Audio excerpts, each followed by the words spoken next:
आज अगर पिछड़ी जातियां रिजर्वेशन या अन्य सुविधाएं लेने से इनकार करें तो उस समय ये पॉलिटिकल पार्टीज मजबूर हो जाएंगी।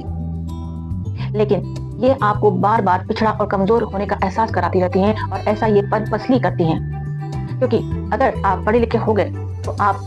समाज के साथ रहने लग जाएंगे और साथ ही देश को चलाने में अपना योगदान देने लग जाएंगे। तब ये जो बिना पढ़े लिखे नेता आ रहे हैं जो कि आपको कमजोर बताते हैं, वो उनकी दाल नहीं गल पाएगी।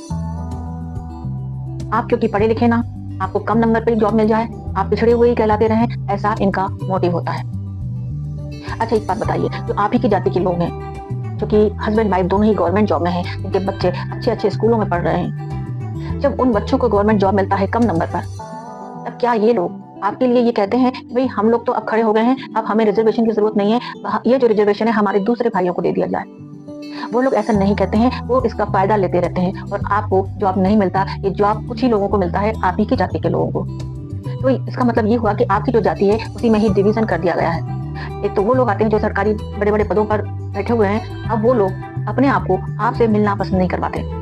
आपके साथ बैठना उनको पसंद नहीं आता,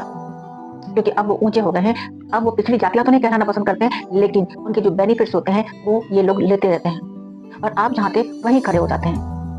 अगर आज जिन लोगों को रिजर्वेशन से कोई फायदा नहीं हो रहा है, पिछड़ी जाति के हैं वो लोग, अगर वो लोग ये कहना शुरू कर दें कि हमें कोई रिजर्वेशन नहीं चाहिए, कोई फैसिलिटी नहीं चाहिए, तब आप देखिएगा कि आप ही की जाति के ये लोग जिनको रिजर्वेशन से फायदा हुआ है, वो लोग आपके अगेंस्ट हो जाएंगे।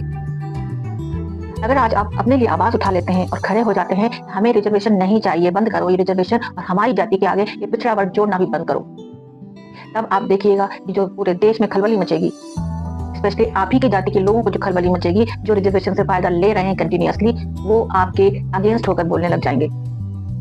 लेकिन आपको उनके अगेंस्ट होने से या किसी और के अगेंस्ट होने से डरना नहीं चाहिए। आपको ये सोचना चाहिए कि आपको क्या फायदा हो रहा है, हो भी रहा है या नहीं हो रहा है। इसलिए खड़े होइए, उठिए और अपने लिए आवाज उठाइए, कहिए कि ना तो हमें रिजर्वेशन चाहिए और ना ही हमारे आगे पिछड़ा वर्ग जोड़ा जाए, हमारी जाति को दूसरी अन्य सामान्य जातियों की तरह कंसीडर किया जाए।